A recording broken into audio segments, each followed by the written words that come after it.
This will plug into your head gasket popping, braking LS engine. Making power is not the problem. Keeping things alive is always the problem.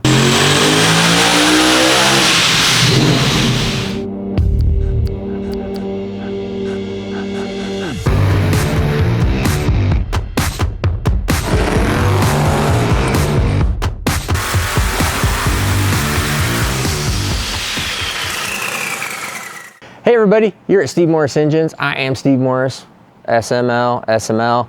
Not on the dyno just yet. Coming up really quick, like this one's going on today after we get done with this one. All right, now this SML is for Ben Williams, and this is going in a sand rail for Glamis. Really super cool. Now, tell you little things that we've been doing on this. This is not Ben Williams' actual turbo system. Why is it not Ben Williams' actual turbo system? Because this wouldn't fit in his sand rail anyways. So we have made, I had Kyle make this all up and took a little bit longer than what we wanted to do, has made a complete turbo kit system that is not for sale. This is just ours for the dyno, okay? Because I get tired of making stuff work all the time. So this is our turbo system, which is our headers, hot side, cold side, everything from wastegates, and bullseye 85 millimeter billet wheel turbos. So this is right here. This is going on that engine, the next engine. It is going to go on any other any other LS engine too that happens to have our intake manifold on it.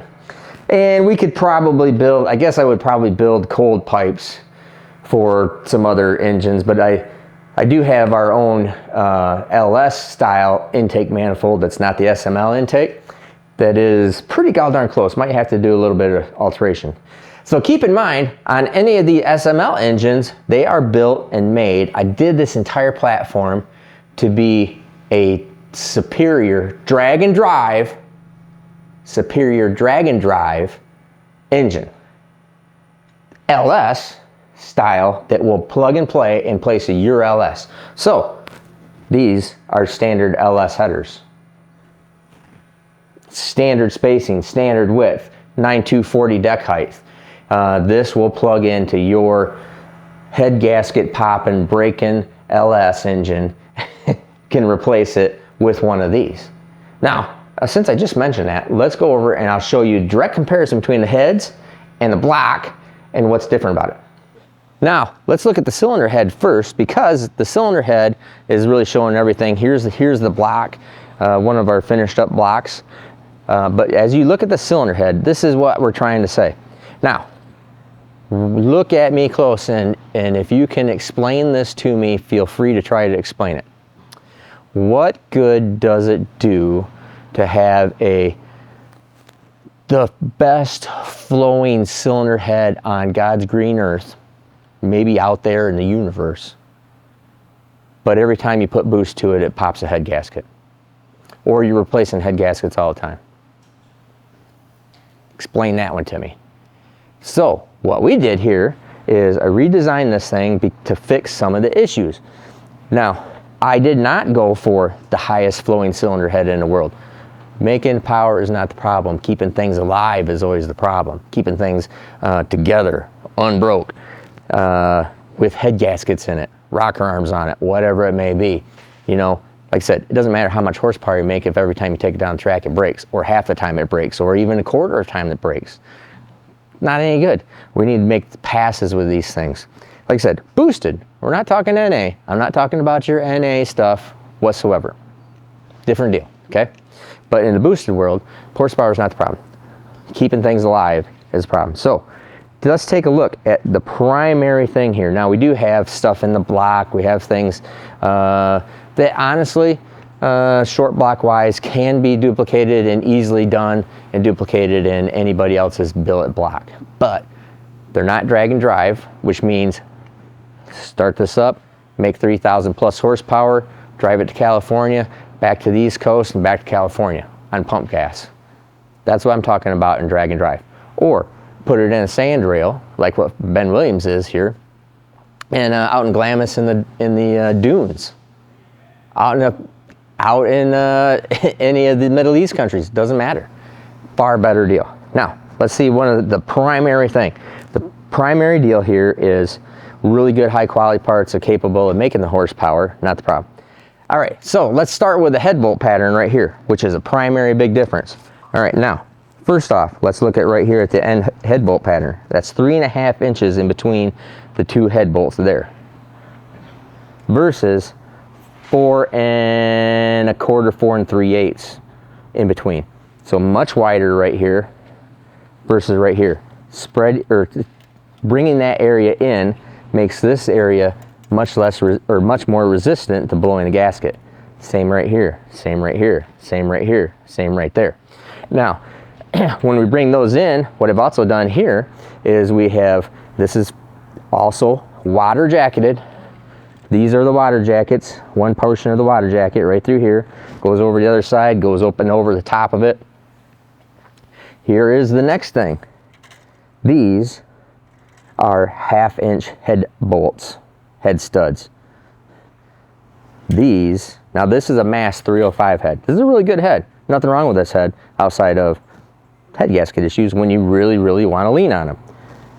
What do you think that little head stud is going to do compared to this 1/2 inch one? What do you think this little 3/8 head stud is going to do, 3/8/10 millimeter, is going to do versus that 1/2 inch one?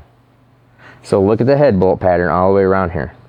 Now, also, you can see that we are dry decked. No water goes through the deck surface in between the cylinder head and the block.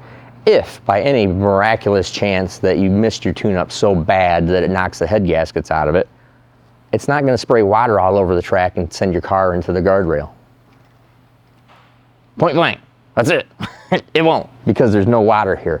It's not going to spray water all over the place, even though even though the engine has water in it. Circulating water for drag and drive, long endurance stuff. All right. So that is a huge, huge deal.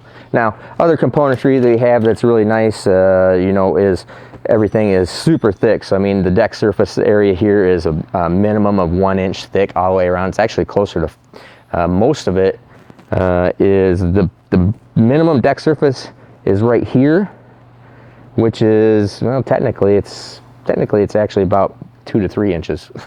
So it's a very thick deck surface through here. All right. So that cylinder head stuff will take common-ish LS7 style valve train, regular LS header pattern, and with dimensions, so it is a plug-and-play drop-in. You do notice that it is straight right through here. I don't want to scratch this all up, so I gotta be pretty ginger with it. Same with this.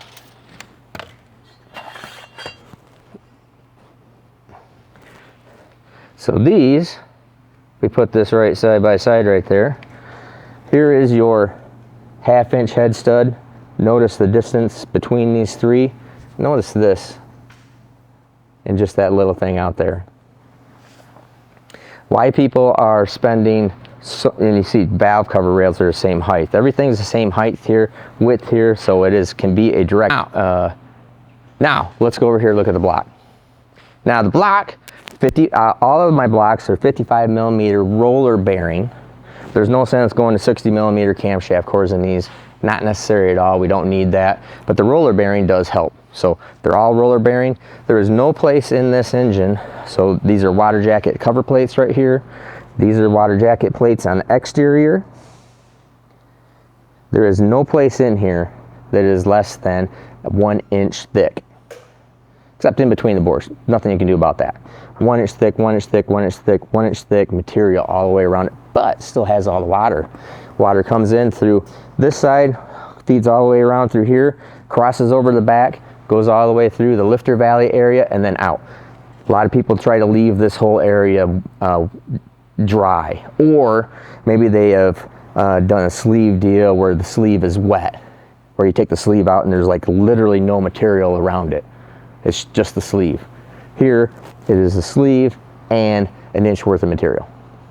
Okay, super thick, super strong, more material in the bulkhead area down here in the bottom, splayed caps instead of just cross bolt, but I still put the rail there so you can use a stock style oil pan or any kind of LS oil pan.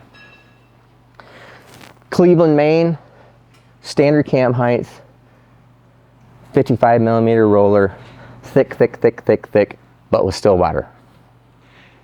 Good news. All you engine builders out there, I'll sell you the block and the cylinder heads. You put all your LS stuff in it, Cleveland, Maine, and that's fine. Or you can buy all the parts from me. You can put it together yourself. Engine builder friendly. I don't care. All right, now just out of kicks and giggles, let's go weigh this stuff, and I'll show you the difference in between the cast masthead, which is all basically the same, and the cast RHS block that I happen to have here. Alrighty, so we're over here at the scale, and you can see I happen to have an RHS block around here. Now, one thing I did forget to mention is because I just saw the oil passage here. Oh, we're gonna weigh the dog too. That the SML blocks are dry sump only. Because of how I have the main webbing and all the bulkhead area and the splayed caps, I can't run the standard, this kind of passage through here. So we've made this a dry sump only engine. So that is the only thing that you're gonna find. There is no capability of putting an oil pump, a standard style oil pump in this, dry sump only. But it's made for 3,000 plus horsepower, 2,000, 2,500, 3,000 horsepower, and live. You can put a dry sump pump on it. You should have a dry sump pump on it anyways. Let's put it that way. So anyways, this is a cast RHS block. This one is still standard, standard height, standard camshaft, 112 pounds. All right.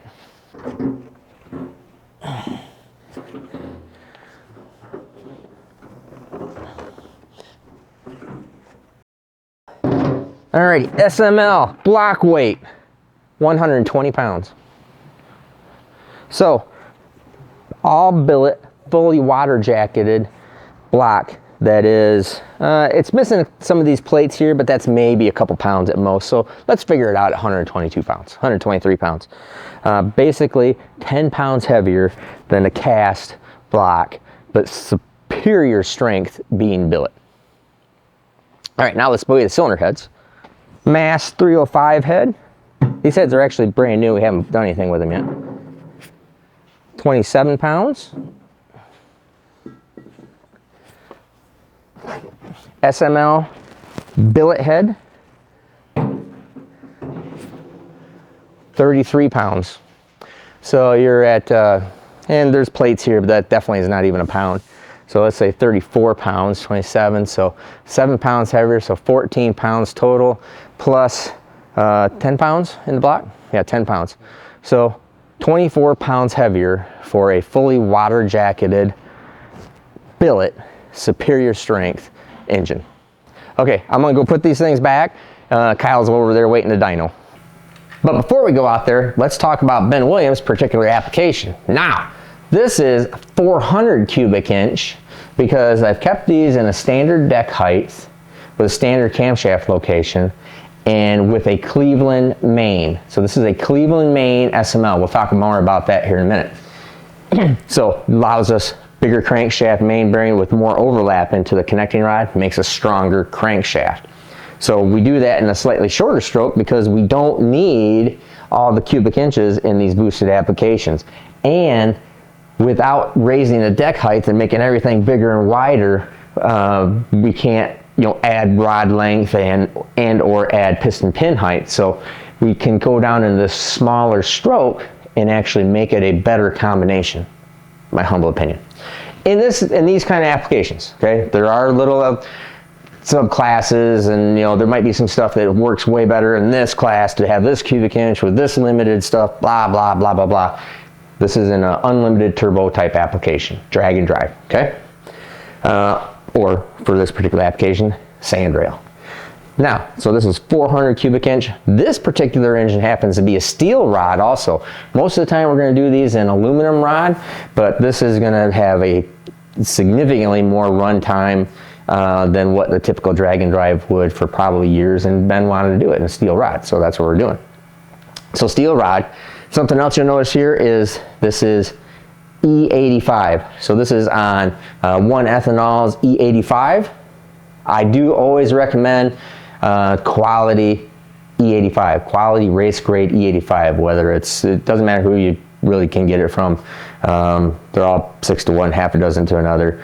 But E85 race grade, if in a drag and drive application, if you're just driving back in between tracks and doing a burnout here or there, really don't care. You can get pump E85 right out of the gas station. But if you're racing, you're going out beating on it, why risk putting possibly bad fuel in it? Possibly. Why take the chance? Just put good race fuel, E85 in it, ready to rock and roll. This will also run on pump gas. It'll run on anything you want it to run on, actually. Now, we typically will run these on methanol. We have run this already on methanol. It has a methanol pump on it that is part of our complete dyno system. Ben's going to be running an electric pump with it because it's only on E85. We don't have the same fuel requirements as what methanol is. Methanol is huge, not quite, not double, but it's a one-third more than what E85 is, which is basically 1/3 more than what pump gas is. Loose numbers, don't hold me to it. So anyways, dry sump, this is just particularly tailored for Ben and sand rail application. Now, Ben's actual turbos are going to be 76 millimeter Hartz turbos is what we have for Ben. Like I said, we're dynoing with the 85 millimeters because this is just our general kit that we're having here. All right, so now I'm going to let Kyle take over this whole thing. We've already done some base stuff on it to where we put heat in the engine, put load on the engine. That's why the headers, which were brand new, are now colored because we put heat in it. We've made base low RPM, low horsepower pulls, went in, lashed it up, made sure everything's working right, proper, everything's all cool, everything's great. Check for any leaks, all that kind of stuff, break in, etc., etc. So now everything's all ready. So we'll I'm going to take off and go do some other stuff. Let Kyle come in, and he's going to get this thing right up to ready to snuff, right up to where it needs to be.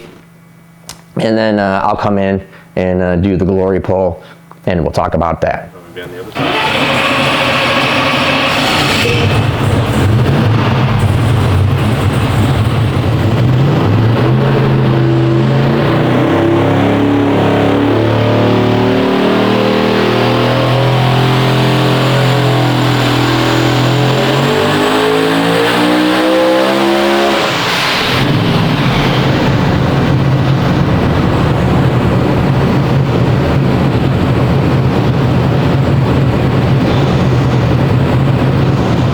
Alrighty, so now, let me turn this fan off. A couple things here. Yes, I know, we're gonna put a new window in here, have some window stuff coming. Somebody just cleaned it with some wrong stuff is all. So stained it permanent. It's not something I can wipe off. It's screwed up.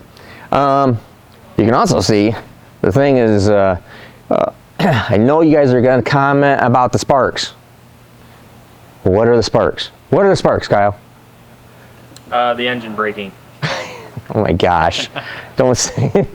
Ooh. No, it's not the engine braking at all. It's totally fine. It's totally fine. It is the flywheel, the flex plate that we have on the dyno system is like very close. And when these engines start making some big horsepower like they are, the flex plate just comes over and just touches the pinion.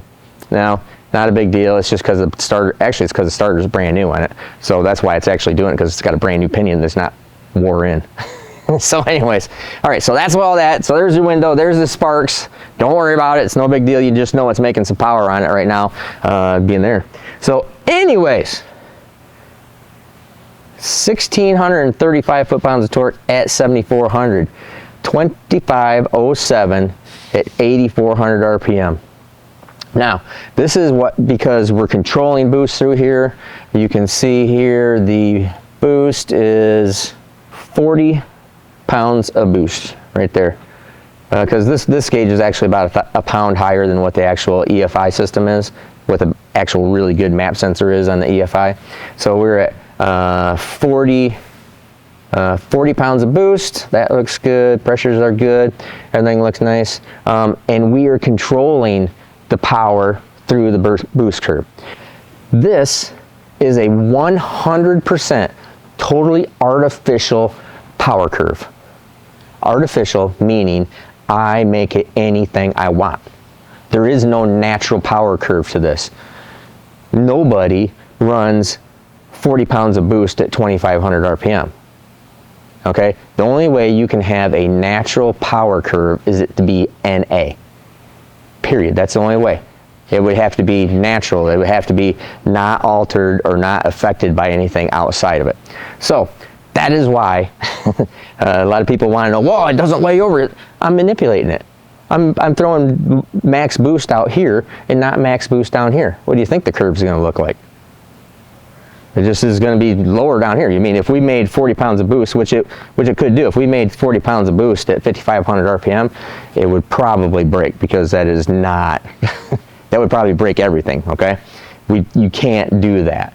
The RPM is what allows us to put more power, more boost to it. So we have a boost curve that looks like this, which makes a power curve that looks like this, okay? If we ran it at one boost level, like 10 pounds of boost, it would have a power curve, or it'd have a boost curve like this, and it'd have a power curve like this. That would be close to natural. And if it was NA, it would have your normal power curve that would look like this. All right, so anyways, more information what you need. But really good piece. E85, 2,500 horsepower. You've seen the pulls in between. Oh, by the way, up right here, you can see that is pull number 27. And I think in this horsepower range here, because we bunch of tuning and just we like to sneak up on it, like to make sure everything is working right. I think probably the last 10 pulls plus have been in this 2,500 horsepower plus area, probably more than that, probably. Because we're working on the curve, working on tune-up, working on corrections, because I told Ben we'll give you, I wanted to make sure that you got a good base tune. Here it is. We plug your turbos in, but where it makes, you know, how fast it spools or any of those other little things are really negligible problems or things we can just tune very easily for. You get the base fuel map, timing map, everything's there, regardless of what turbo system's on it.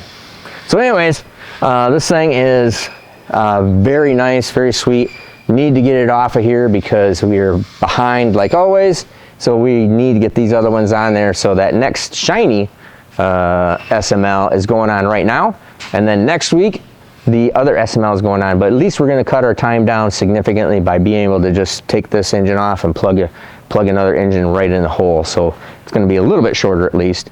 Hey everybody, you are at Steve Morris Engines. I'm Steve Morris. This is Kyle Morris. This is engine number SML engine number 2. Boop, hot. Glad it didn't burn me. And so what we got going on, like I said, this is engine number 2. And we got one more to go here, which will be next week. And you just saw the E85 engine for Ben Williams. And this is a clone to Ben's, except shiny. And this is, however, 400 cubic inch. I'm sorry. Ben's was 400 cubic inch. This is 427. That's what it was. This one is 427 cubic inch. And everything is all the same up through here. Kyle has already started this up and warmed it up so we could go through and do a lash, make sure everything's all cool before he starts really leaning on it. So we got a good base tune to start with. I'm going to leave Kyle alone. I am working on stuff over here in dyno room number 2, trying to get my way through that thing. And I don't think we're not going to show you all the pulls on this thing. I think we're just going to go for the big final number, and we'll see how many pulls it takes Kyle to do it. And this is on methanol. So methanol, this is a dual fuel setup. Pump gas and injectors are down below. Methanol up on top. Still has our bullseye 85 millimeter billet wheel turbos. But it's gonna be kind of interesting to do this, run it, right back to back, and then it'll be really interesting on the third one because the third one is the same size and everything. So be interesting, and on methanol. That one out.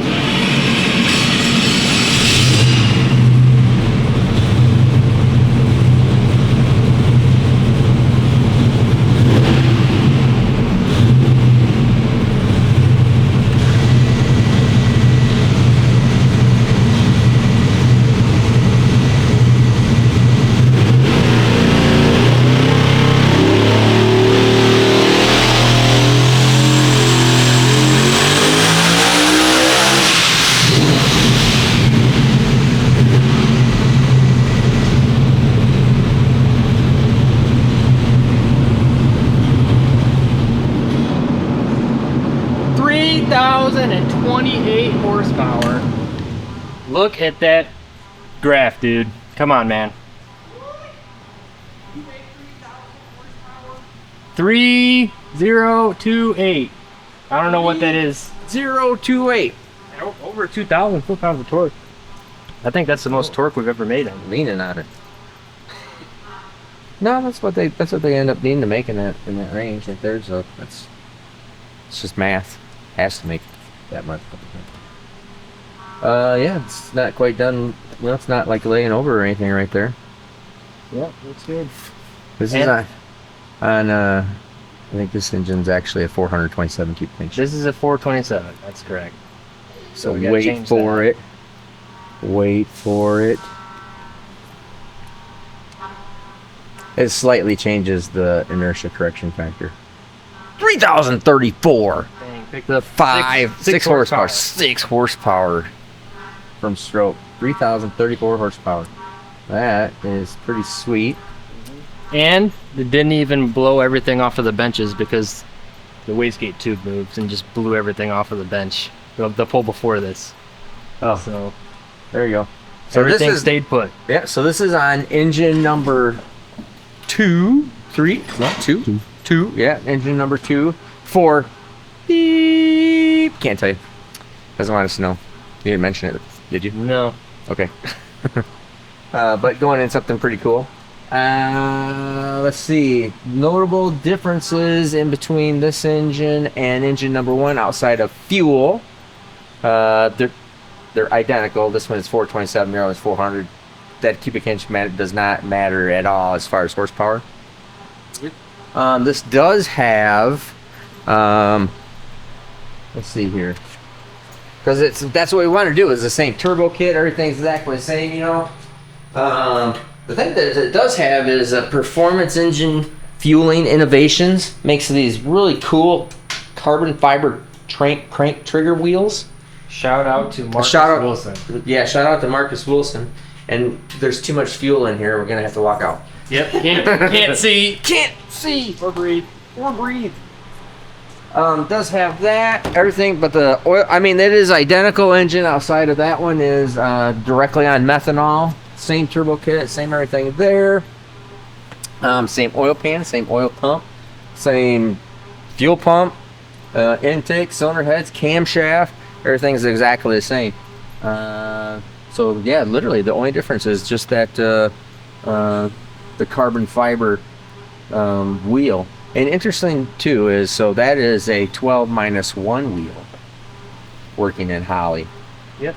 So sometimes they have issues. So typically I like to use 4 magnet wheels on Holly stuff, but obviously we just got it figured out on how the correct crankshaft, camshaft phasing to make it work on 12-1. So that's cool. Good job, Kyle.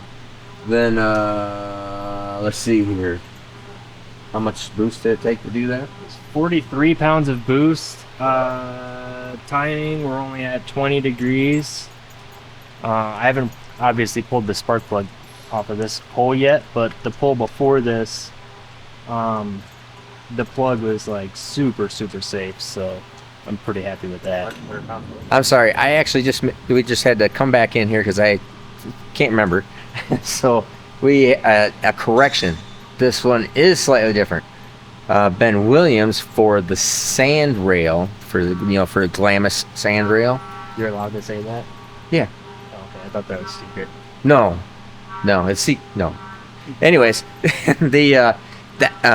I did a different camshaft for that, knowing exactly what it was going in, knowing that he wasn't not really hunting for 3,000 horsepower, and not hunting for, honestly, that one is a little more particular on turbo sizing, making sure it spools really quick. So there's a lot of things. There was a couple little things we did there because it's going to end up with a smaller turbo than what we dynoed here with, for sure. It ends up with 76s. So then we wanted to make sure the engine was spooling right and doing things a little bit better, not hunting for the bigger horsepower numbers. So I was, along with the carbon fiber wheel, which is actually on this other engine back here behind it. That carbon fiber wheel is on that one too. That engine is, that one does have the same camshaft and everything as what this one, because they're both that kind of orientation. So, yes, outside of the carbon fiber wheel from Marcus Wilson over there, and camshaft. So, I was wrong. So, anyways, I think that is really good. How many pulls? And it only took 10 pulls. That's some kind of record, I think. Well, we already flogged the snot out of. Yeah, we had the tune was basically almost identical. Yeah, so it changes. Yeah, so one of the nice things about it is same EFI, same. I mean the cam sync. I mean everything is the same. So it started up and already got the base tune for it. So that's probably about right. I mean it took 27 pulls on Ben Williams' engine, but we did do that on methanol. And methanol. Then took it down to E85. It probably would have been like 15 if we just kept it only methanol. If it's only a methanol, it might have been only 15 or so. So, anyways, that's pretty good. Onward ho to number 3 engine. What's up, guys? Kyle here at Steve Morris Engines, and I am pulling the final SML of 2023 off of the dyno. So this is an engine I made 3,050 some odd horsepower on, and we actually did this live over FaceTime for the guy to see. So that was pretty cool. Shout out to San Bueno over there in Mexico. He couldn't make it because the snowstorm was coming through, so we dynoed it anyways, did it live for him.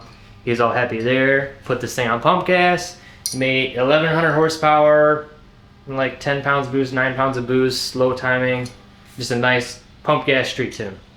So that's all done. I'm gonna go ahead and pull this thing off, and then I'm gonna box up the rest of those engines out there and get all of the 2023 SMLs out the door and onto the 2024 SMLs. All right, I'm Kyle. You're here at Steve Morris Engines. Thanks for watching. Make sure you guys drop a comment. Let us know what you want to see more of, what you want to see less of. Drop a subscribe too if you haven't subscribed already. This is final 2023 SML, finally getting out the door. Like I said, I'm Kyle here at Steve Morris Engines. Y'all have a good one.